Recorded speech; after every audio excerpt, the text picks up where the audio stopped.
الحمد لله وحده،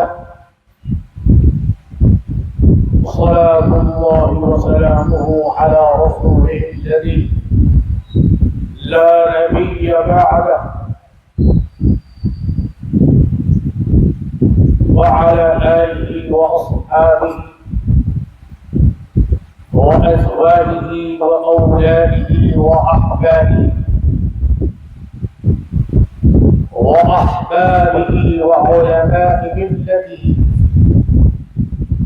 وشهداء محبته ومن تبعهم بإحسان إلى يوم الدين. أعوذ بالله من الشيطان الرجيم. بسم الله الرحمن الرحيم. قد صدقت الرؤيا إنا كذلك نجزي المحسنين. قال سبحانه وتعالى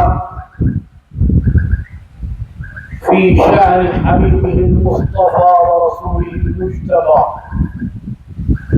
صلوات الله وسلامه عليه: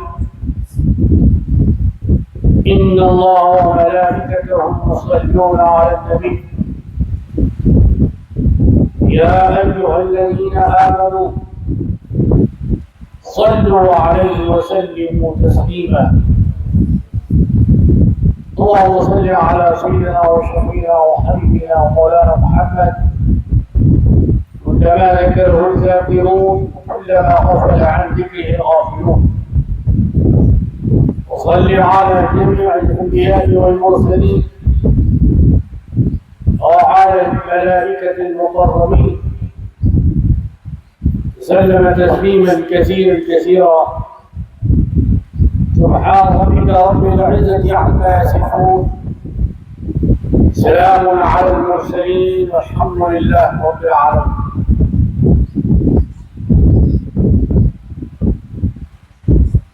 عيد الأضحى یا عید الاضحیٰ مبارکباد آپ کو ہی نہیں، آپ کے ذریعے سے سارے عالم اسلام کو مبارک. اس عیدگاہ میں سینکڑوں بار عید الفطر اور عید الاضحیٰ اسلامی احکام کے مطابق ادا کی جاتی رہی ہے، اور انشاءاللہ قیامت کی صبح تک یہ عمل جاری و ساری ہے. اللہ تعالی ہماری نسلوں کو بھی اس سرزمین پر سر جھکانے کی توفیق عطا فرمائے. سجدہ شکر ادا کرنے کی ان کو بھی توفیق عطا فرمائے.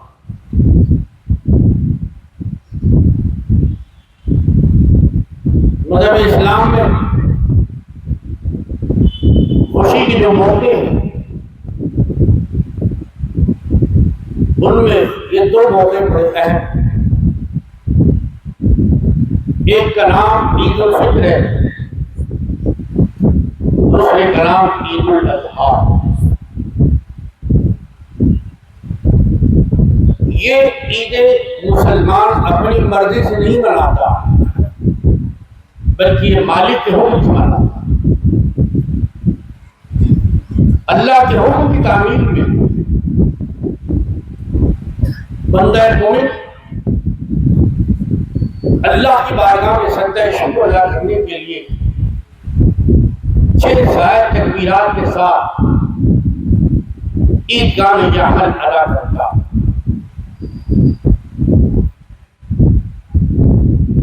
یہ خوشیاں، یہ مسرتیں اور یہ لمحات ہمارے لیے بہت بڑا پیغام رکھتی. صرف گلے مل کر، ہاتھ پہ ہاتھ ملا کر جب قربانی کر کے ہم کو نہیں سمجھنا ہے کہ ہم نے ادا کر دیا. نہیں، بلکہ یہ حقوق کی یاد دہانی ہے، آپ کو یاد دلایا جا رہا ہے کہ آپ انسان ہیں، اشرف المخلوقات ہیں. آپ کی زندگی ایک ذمہ دار فرد کی زندگی ہوگی، آپ غیر ذمہ دار نہیں ہیں.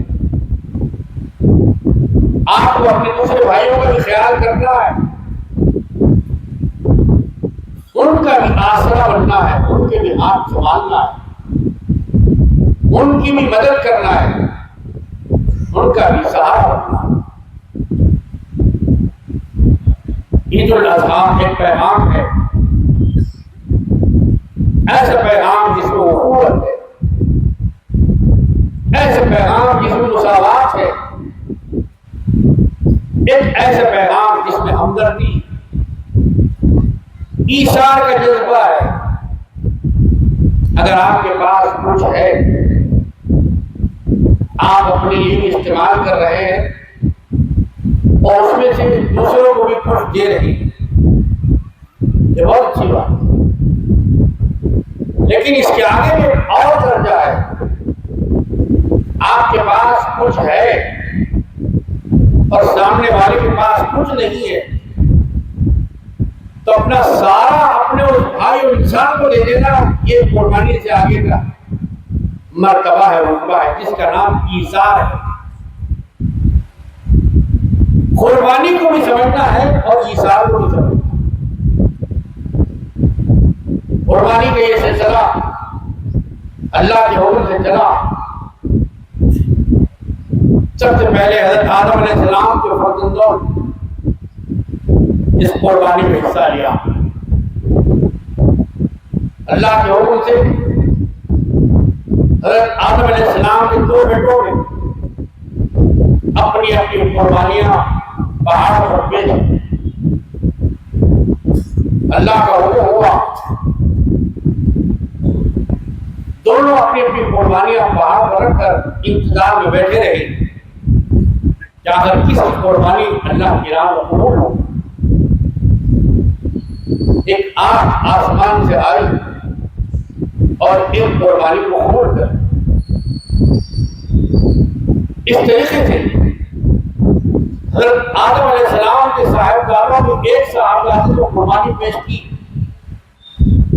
وہ اپنی جان کی قربانی نہیں تھی بلکہ اپنی مال کی قربانی تھی. اس واقعے میں اس بات کی طرف اشارہ ہے کہ انسان کو مال سے نہیں بلکہ مالک سے محبت کرنا چاہیے. مال سے محبت تو سب کرتے ہیں، اولاد سے محبت تو سب کرتے ہیں، لیکن اصلی اور حقیقی محبت اولاد کے دینے والے خدا سے. اسی بات کی طرف اشارہ کیا گیا اس عظیم پیغمبر کی زندگی میں جس کا نام تاریخ اسلام میں ابراہیم علیہ السلام. ابراہیم علیہ السلام کا نام قرآن مجید میں آیا ہے اور کئی مقامات پر آیا ہے. مالک کا ارشاد ہے، ہم نے ابراہیم کو ملکوت کی نشانیاں دکھائی. نشانیاں بنانے والا بھی اللہ ہے، نشانیاں بتانے والا بھی اللہ. اور اس وقت کو اللہ تعالیٰ نے یاد دلایا، یاد کرو کہ جب حضرت ابراہیم علیہ السلام اللہ کے گھر کی تعمیر فرما رہے تھے. اگر کوئی مسجد بناتا ہے، مسجد کی تعمیر میں حصہ لیتا ہے، خدا کے گھر کو بنانے کے لیے آگے بڑھتا ہے، تو کسی اور کی نہیں بلکہ حضرت پیغمبر علیہ السلام ابراہیم کی سنت کو ادا کر رہا ہے. مجھے خوش ہو جانا چاہیے، بڑا خوش نصیب ہے وہ. یہ اللہ کا گھر بنانا، اس کی تعمیر کرنا، یہ ہر کسی کا حصہ نہیں ہے. یہ کام پیغمبروں نے کیا ہے. آپ کو خوش ہونا چاہیے کہ جو کام اللہ نے پیغمبروں سے لیا ہے وہ کام اللہ تعالیٰ آپ سے لے رہا ہے. ایمان والے ہی اللہ کی مسجدوں کو تعمیر کرتے، آباد کرتے. مسجدوں کو بنانا کوئی کمال نہیں، مسجدوں کو آباد کرنا کمال ہے. سردوں سے سجانا، تحمید سے آراستہ کرنا، تسبیح سے منور کرنا، اپنے سر اللہ کی بارگاہ میں بلانا اور اللہ کی بارگاہ میں اپنی غلامی کا نذرانہ پیش کرنا۔ اصل بات تو یہ ہے، مسجد بنا کے فخر نہیں کرنا چاہیے، خوش ہو جانا چاہیے کہ آپ نے مال کو اللہ نے اپنی بارگاہ میں قبول فرمایا۔ حضرت ابراہیم علیہ السلام اللہ کا گھر بنا رہے تھے، اکیلے نہیں بنا رہے بلکہ ساتھ میں ان کی مدد کر رہے تھے، ان کا ہاتھ بڑھا رہے تھے۔ کون؟ وہ جو آگے چل کر پیغمبر بننے والے تھے، جن کے سر پہ اللہ تبارک و تعالی نبوت کا تاج رکھنے والا تھا، ایسی ہستی حضرت ابراہیم علیہ السلام کا ہاتھ بڑھا رہے۔ قرآن شریف میں ان کا نام حضرت اسماعیل علیہ السلام بتایا گیا۔ یہ حضرت ابراہیم علیہ السلام کے صاحبزادے اکلوتے صاحبزادے تھے۔ اکلوتا بیٹا بڑا چہیتا ہوتا ہے، ماں باپ اس کی ہر جائز اور ناجائز خواہش کی تکمیل کرتے۔ ایک ہی تو بچہ ہے، ایک ہی تو بیٹا ہے۔ ایک بیٹا حضرت ابراہیم علیہ السلام کو بھی تھا، لیکن دونوں کا معاملہ کیا تھا، ان کی کیفیت کیا تھی؟ میرے عزیز و دوستو، یہی بات اس واقعے سے اٹھائی۔ آج اسی تاریخ کو یاد دلایا جا رہا ہے کہ جس سبق کو مسلمانوں نے بھلا دیا، اپنے ذہن و فکر سے نکال دیا، پھر اس سبق کو تازہ کرنا ہے، پھر اس کتاب کے رخ پلٹنا ہے۔ ابراہیم علیہ السلام کی اولاد نہیں تھی، شادی ہو گئی، بہت رکھا ہو، اللہ کی بارگاہ میں معاملہ کرتے رہے، درخواست پیش کرتے رہے، پروردگار عالم زندگی کی ہر خوشی مل گئی، ہر آرزو ہر تمنا پوری ہو گئی، ہر حسرت پوری ہو گئی، لیکن میرے آنگن میں کوئی پھول نہیں کھلا، کوئی بیٹا نہیں ہے، کوئی اولاد نہیں ہے۔ پروردگار عالم اولاد کی نعمت عطا فرمائے۔ اولاد یقیناً اللہ کی بڑی نعمت، چاہے لڑکا ہو تب بھی نعمت ہے، چاہے لڑکی ہو تب بھی نعمت ہے۔ لڑکے کی پیدائش پر خوشی منانا اور لڑکی کی پیدائش پر منہ پھلانا یہ جاہلیت کی رسم ہے، اس کا اسلام سے کوئی تعلق نہیں۔ لڑکا ہو یا لڑکی، دونوں بھی اللہ کی طرف سے عطا کرتا، دونوں بھی اللہ کی نعمت ہے۔ سرکار دو عالم سیدنا محمد مصطفیٰ صلی اللہ علیہ وسلم کے آل و اولاد کس سے چلی، خاندان کس سے چلا؟ اگر آپ سے سوال کیا جائے تو آپ کا جواب کیا ہوگا؟ یقیناً سرکار دو عالم صلی اللہ علیہ وسلم کے صحابہ بھی تھے، لیکن اللہ تعالیٰ کی حکمت کہ اللہ تعالیٰ نے ان صاحبزادوں کو بچپن ہی میں اپنے پاس لا لیا۔ حضرت طیب تھے، حضرت طاہر تھے، حضرت ابراہیم بھی ان میں سے ایک نام تھا، لیکن اللہ کے راز اللہ ہی جانتا ہے، بندہ نہیں جانتا۔ اللہ کی حکمت اللہ جانتا ہے، بندہ نہیں جانتا۔ کیوں؟ اللہ تعالیٰ نے سرکار دو عالم صلی اللہ علیہ وسلم کے صحابہ کو بہت جلدی بچپن میں اپنے پاس بلا لیا۔ اب سرکار دو عالم کی اولاد کہلاتی ہے۔ جہاں کے صحابہ ہیں وہ کون ہیں؟ وہ کس سے چلے؟ وہ آپ کے صحابہ تھے۔ سارے صحابہ کرام رضوان اللہ تعالی علیہم ادب سے کھڑے ہو جاتے تھے۔ کیوں کہ جب سرکار دو عالم صلی اللہ علیہ وسلم کی سواریاں آپ تشریف لاتے تھے،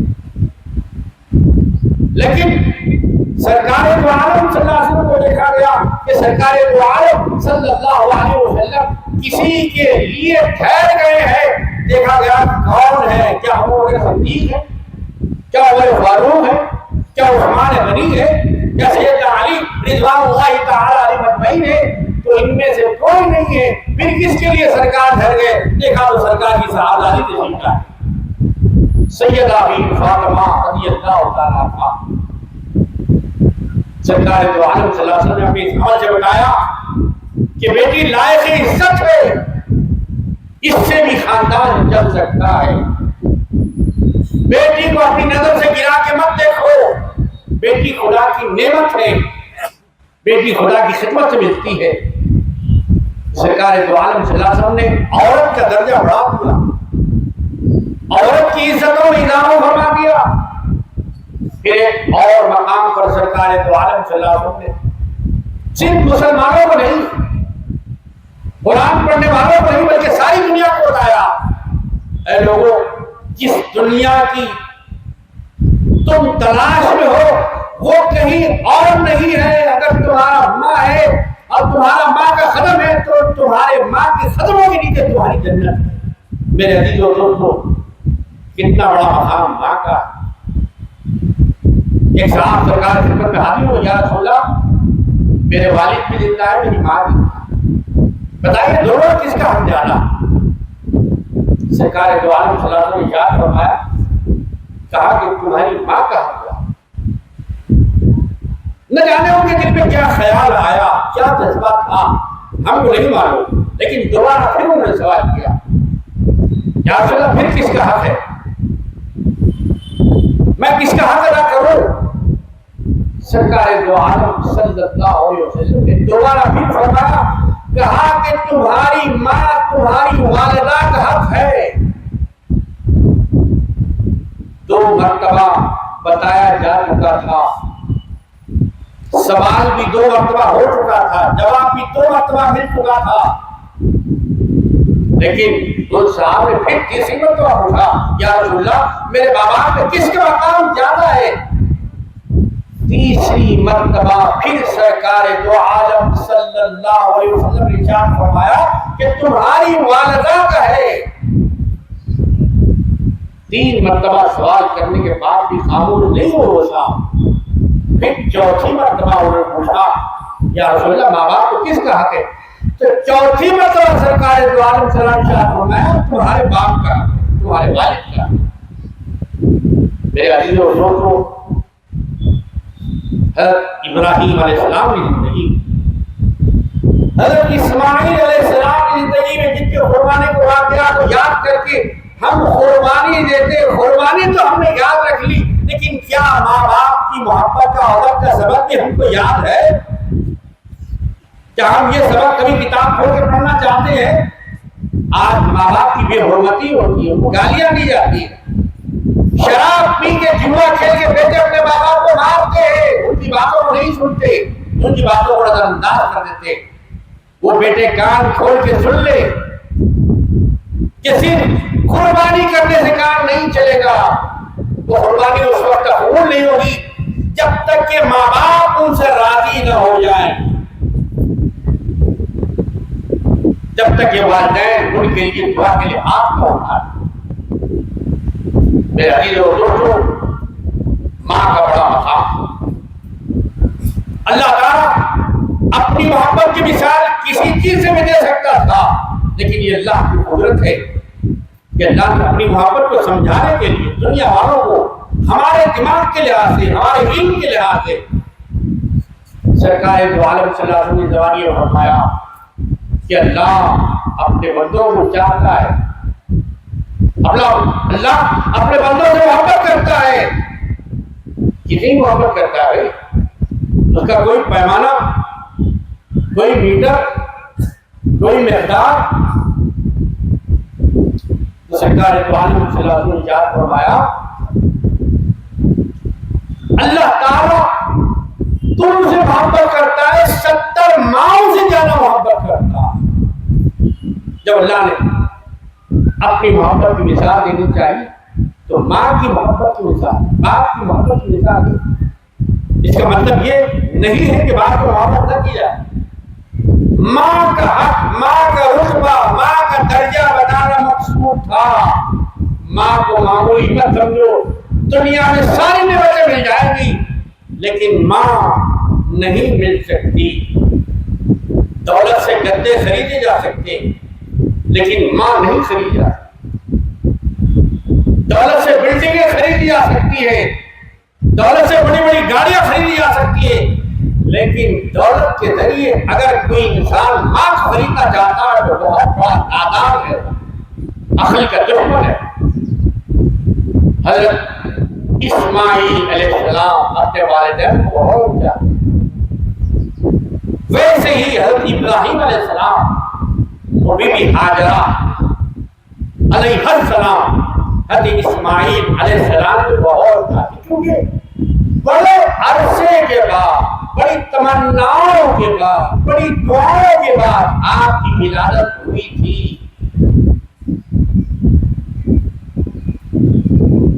اولاد کا دینا, اولاد کا لینا, اولاد کا عطا کرنا یہ کسی انسان کا کام نہیں ہے, اللہ کا کام ہے. وہ لوگ جو اپنی بہوؤں پہ طنز کرتے ہیں کہ اولاد نہیں ہوتی, یہ بانجھ ہے, یہ بیکار ہے, اور دوسری شادی کی باتیں ہوتی ہیں, ان کی آنکھیں کھولنے کے لیے ابھی خبردار ایسے لوگ ہوشیار ہو جائیں.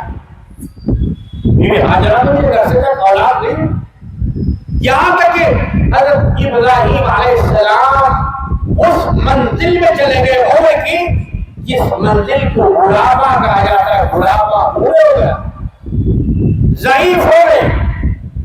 اس ضعیفی کی عمر میں اولاد کی آس چھوٹ جاتی ہے. اب اولاد ہونے کا زمانہ چلا گیا, لیکن اللہ تعالیٰ نے بتایا حضرت ابراہیم علیہ السلام کو اولاد دے کر کہ ساری دنیا اللہ کے قانون کی پابند ہے, اللہ کسی قانون کا پابند نہیں ہے. کسی عمر میں بھی اللہ اولاد دے سکتا ہے. ان کی شادیاں ہو گئی, اولاد نہیں ہوئی, اولاد کا روک لینا بھی نعمت ہے, اولاد کا جلدی عطا کرنا بھی اللہ کی نعمت ہے. اللہ کی نعمت سے مایوس مت ہوئی, کبھی بھی اللہ کی نعمت سے مایوس نہیں ہونا چاہیے. انسان کو اللہ سے امید اور آس لگا کر, مایوسی بے ایمانی کی نشانی ہے, بے اسلامی کی نشانی ہے, اور اللہ سے امید لگانا یہ ایک مومن کی نشانی.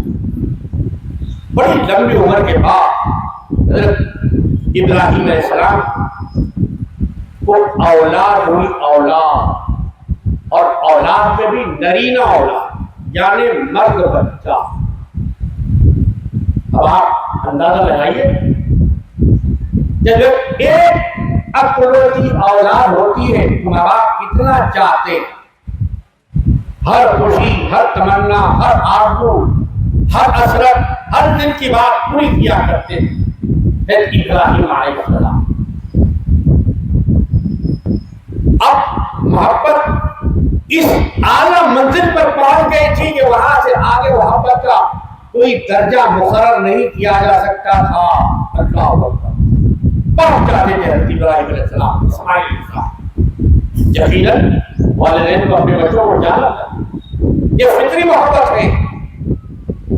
اس فطری محبت کی کوئی گولی میڈیکل شاپ میں نہیں ملتی, یہ اللہ کی طرف سے عطیہ ہے, عطیہ انعام ہے. اصل میں یہی گاڈ گفٹ ہے. لوگ اپنی گاڑیوں کے پیچھے لگاتے ہیں گاڈ گفٹ, آٹو کے پیچھے لگاتے ہیں گاڈ گفٹ. اصل میں گاڈ گفٹ یہ خدائی عطیہ, یہ اس کی قدر کیجیے. یہ انمول ہیرا ہے, انمول رتن ہے. حضرت ابراہیم علیہ السلام بھی خوب چاہنے لگے حضرت اسماعیل علیہ السلام. اتنی چاہت میں اضافہ ہوا کہ پروردگار عالم کو یہ کہنا پڑا, ابراہیم دل ایک,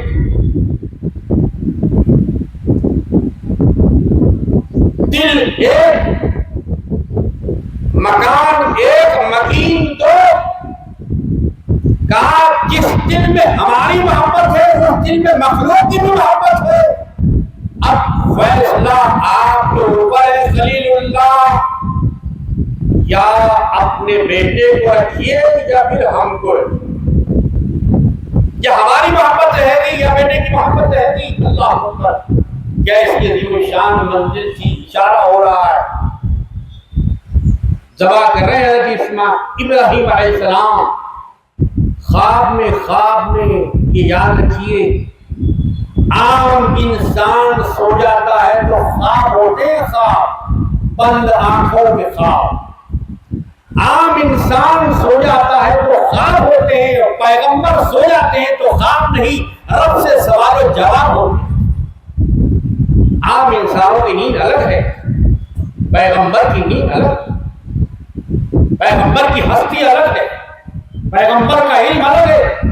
پیغمبر کے علم کو آپ عام لوگوں کے علم کی ترازو میں توڑ نہیں سکتے۔ خبردار ایسی کوشش نہ کرنا، اگر ایسی کوشش کریں گے ایمان آپ کے ہاتھوں سے چلا جائے۔ ایمان کی حفاظت کیجیے۔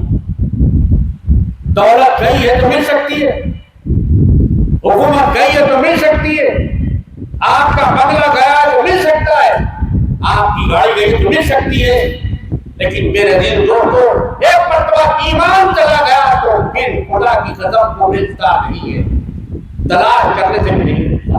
ایمان کی بات ابراہیم علیہ السلام کو حکم ہو رہا ہے، اب یا اسماعیل یا رب جلیل فیصلہ آپ کے اوپر۔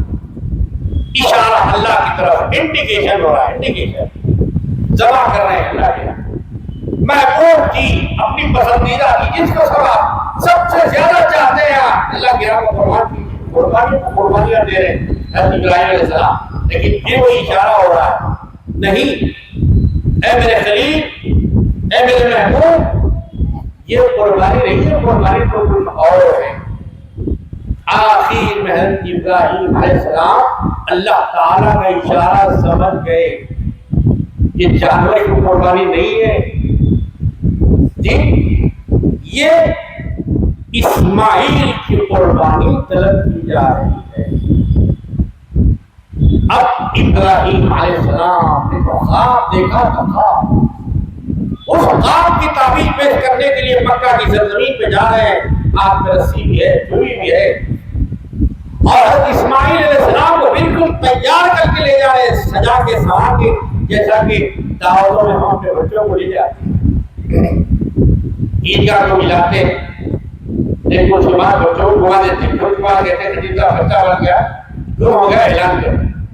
یاد رکھیے مسجدیں کسی قسم کا اعلان کرنے کے لیے، عیدگاہیں اعلان کرنے کے لیے ان کا انتقال ہو گیا اور وہ مر گئے، اس کے بعد کا نہیں ہے، یہ عبادت گاہیں مسجدیں صرف عبادت کے لیے آج ہماری مسجدوں کو کھیل بنا دیا گیا۔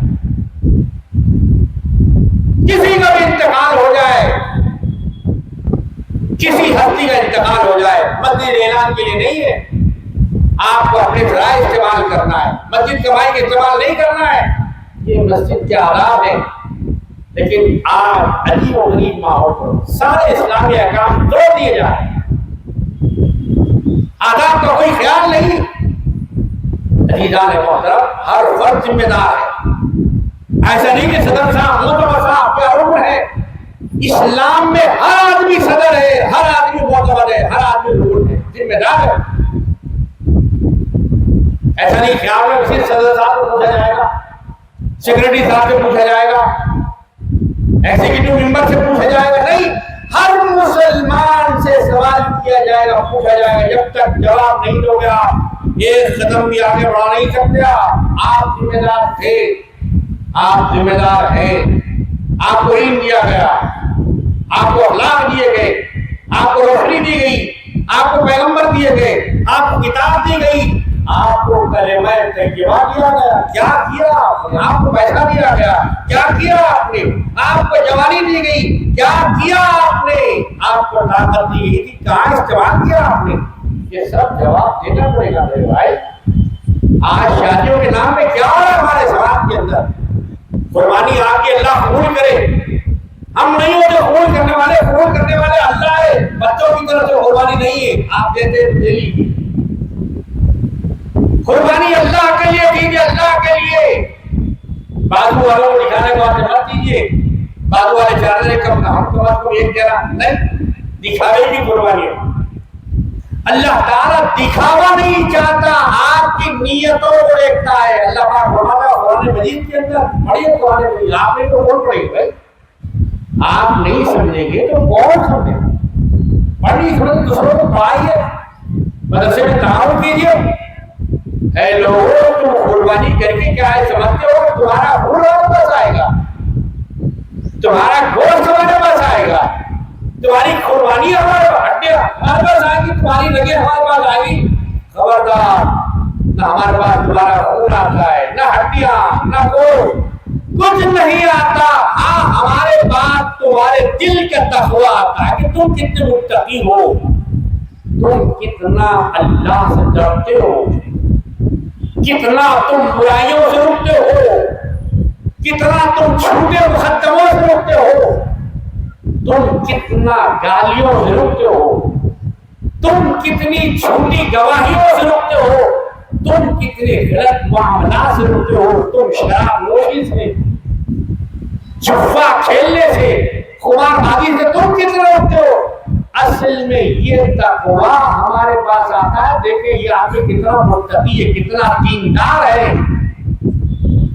کتنا پیسے والا ہے, کتنی بڑی بلڈنگ میں رہنے والا ہے, اور کتنی بڑی گاڑی چلانے والا ہے. عزیزان محترم, حساب تقوی کا ہوگا. تقویٰ ابراہیم علیہ السلام کا واقعہ, اسماعیل علیہ السلام کا واقعہ, تقویٰ آپ کے اندر پیدا کرنا چاہتا ہے. کیا آپ یہ تقویٰ اپنے اندر پیدا کرنا چاہتے ہیں؟ کیوں آئے آپ؟ کیا نماز ادا کرنے کے لیے؟ کیوں سر جھکا رہے ہیں؟ کیوں 6 تسبیح رات پڑھایا؟ یاد رکھیے, اگر نماز جمعہ کے اندر یا نماز عید کے اندر کوئی مسٹیک ہو جائے, معاملہ اونچا نیچا ہو جائے, یاد رکھیے ان نمازوں میں عید کی اور جمعہ کی سجدہ سہو نہیں ہوتا, یعنی کرپشن نہیں ہوتا. باقی دوسری نمازوں میں اگر کوئی غلطی ہو جاتی ہے, بھول, جھوٹ, نسیان, تو ان نمازوں میں سجدہ سہو کرنا ہے. لیکن عید کی نماز میں سجدہ سہو اگر غلطی ہو بھی جائے تاکہ آپ شک اور شبہے میں نہ پڑے کہ اسلامی احکام ہے, جاننا ہمارا فرض ہے. ایسے جمعہ کی نماز میں بھی اگر کوئی بھول چوک ہو جائے تو حکم ہے کہ خبردار سجدہ سہو نہیں کرنا, کرنے کا حکم ہے نہیں کرنے کا, تاکہ انتشار سے بچایا جائے, اتحاد کو قائم برقرار رکھا جائے. میرے عزیز اور دوستو, اللہ نے آپ کو سب دیے, سب سے پہلے آپ کی طرف سے کہ صاحب استطاعت آپ ہیں. جب آپ بالغ ہوئے, بڑے ہوئے شریعت کے مطابق, تو نماز آپ پر فرض ہے, آپ کے ابا جان پر نہیں ہے. اسی طریقے سے سب سے پہلے قربانی آپ کو دینی اپنی ذات کی, اس کے بعد اللہ نے آپ کو وسعت دی. پیسہ ہے تو میں دے سکتا ہوں اپنے والد کی طرف سے, والدہ کی طرف سے, مادر مہربان کی طرف سے, اپنے دادا جان کی طرف سے دیے, اپنے عزیز و اقارب کی طرف سے دیے. ان سب سے پہلے جو قربانی دینا ہے, آپ کی اپنی قربانی دینا ہے. آپ کو اپنا نام کرنا ہے, میں فلاں ابن فلاں قربانی دے رہا ہوں. اپنے ہاتھ سے قربانی دینا افضل ہے, بہتر ہے. دعا پڑھ کے, چھری کو تیز کر کے, بغیر پانی پلائے نہیں, جانور کو پانی پلا کے قبلے کی طرف, جانور کا بھی منہ ہونا چاہیے, آپ کا بھی منہ ہونا چاہیے. قرآن مجید میں آتا ہے وَصَلِّ لِرَبِّكَ وَانْحَرْ إِنَّ شَانِئَكَ هُوَ الْأَبْتَرُ. پہلے نماز ادا کی جائے گی, اس کے بعد قربانی دی جائے گی. ترتیب ہے, قاعدے میں فائدہ ہے. لوگ کہتے ہیں اسلام خانے کا مذہب ہے, بے قاعدگی کا, بغیر ذمہ داری کا مذہب نہیں ہے. میرے بھائی سمجھیے اس بات کو, بڑی ذمہ داری کا مذہب ہے. ظہر میں آپ کر رہے ہیں, بہت اچھی بات. مسجد میں نکاح کرنا سنت ہے, ایسا سمجھ لیا گیا.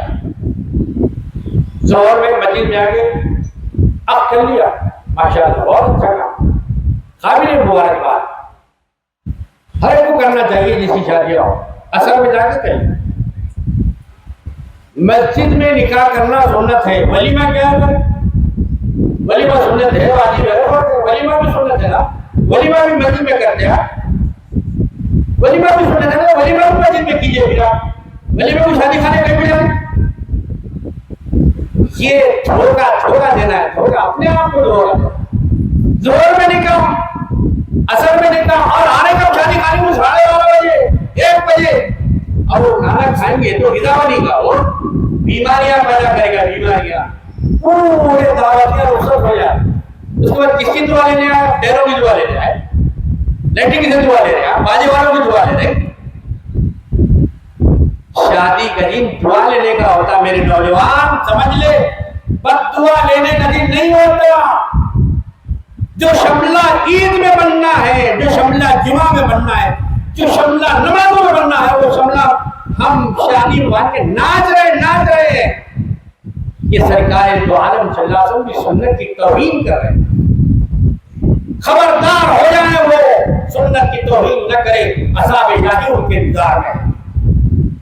شملہ بننے کا شوق ہے، شادیوں میں بھی بنیے، جمعہ کے دن بنیے۔ کیا جمعہ میں سرکار کی سنت نہیں ہے شملہ بننا؟ فجر میں شملہ بننا سنت نہیں ہے؟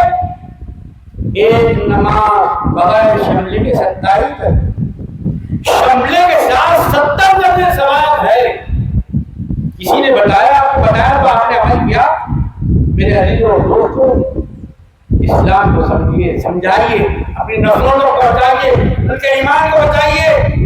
آج دنیا پوری نقلی چیزوں پہ چل رہی ہے، آرٹیفیشل، یہ بی جیٹ، کیا یہ سب الہاد کے اڈے ہیں؟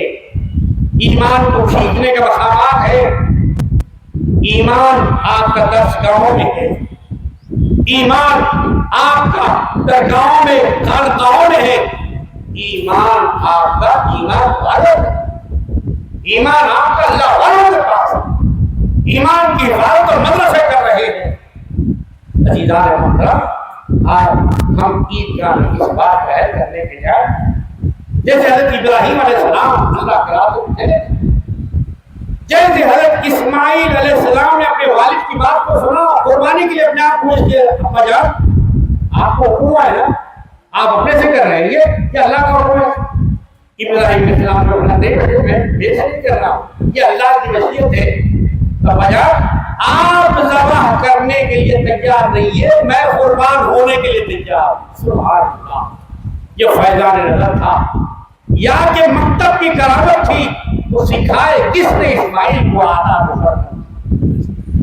بیٹے کا مطلب سر جھکا دینا، باپ کی بات کو سننا، باپ کے احکام کی تعمیل کرنا، باپ کی اطاعت کرنا، باپ کے سامنے بک جانا، باپ کے سامنے زور سے کلام نہ کرنا۔ حضرت اسماعیل علیہ السلام لیٹ گئے، ابا جان ہمیں دے دیجیے، میرا کلام تیار ہے۔ یا انتھا اولا، اس سلام، اس جذبے کو سلام حضرت اسماعیل علیہ السلام، اسی کی جا ہم عید الاضحیٰ مناتے ہیں۔ سرکار دو عالم صلی اللہ علیہ وسلم پوچھا گیا یا رسول اللہ آخری قربانیاں کیا؟ تو کہا سنت ابراہیم، یہ جد الانبیاء حضرت ابراہیم علیہ السلام سنت وہ اللہ کو پسند آئی، اللہ نے چاہا کہ یہ عمل قیامت تک چلنا چاہیے، اس لیے سرکار نے بھی قربانی دی، ایک اپنی طرف سے، ایک امت کی طرف، ایک بالغ مرد ایک بالغ عورت کی طرف سے، ایک بکرا کا پورے گھر کی طرف سے، ایک بکرا نہیں ہر کی گھر کی۔ یاد رکھ لیجیے کسی کی باتوں پہ ایمان نہیں لایا، آپ کا ایمان اللہ پہ، آپ کا ایمان قرآن پہ، آپ کا ایمان رسول پہ، آپ کا ایمان کلمے پہ، کسی کے کہنے پہ چلنے والے نہیں ہیں، شریعت پہ چلنے والے، کسی کی طبیعت پہ نہیں چلنے والے۔ ہاں بڑا جانور ہے تو اس میں 7 آدمیوں کا حصہ ہوگا، نہ 5 کر سکتے ہیں 7 کو، نہ 3 کر سکتے ہیں، نہ 11 کر سکتے ہیں، اپنی طرف سے پوری مخیّت شریعت کا مظاہرہ کرتا ہے۔ ایک بکرا ایک آدمی، بالغ کی طرف، بچوں کی طرف سے قربانی نہیں ہے، نہیں ہے، نہیں ہے۔ نہیں صاحب میں دینا چاہتا ہوں، دینا چاہتے ہو نہیں دیا، منع بھی نہیں، مگر بچوں کی طرف سے فرض نہیں ہے۔ الحمدللہ اللہ کا شکر ہے کہ آپ کی ایک بار نماز جنازہ ادا کرنے کے آئے، کھڑے ہو جائے سب لوگ اسی کے لیے نماز پڑھیں گے، اس کا خطبہ ہوگا۔ جیسے نماز سنوں سے آپ پڑھ رہے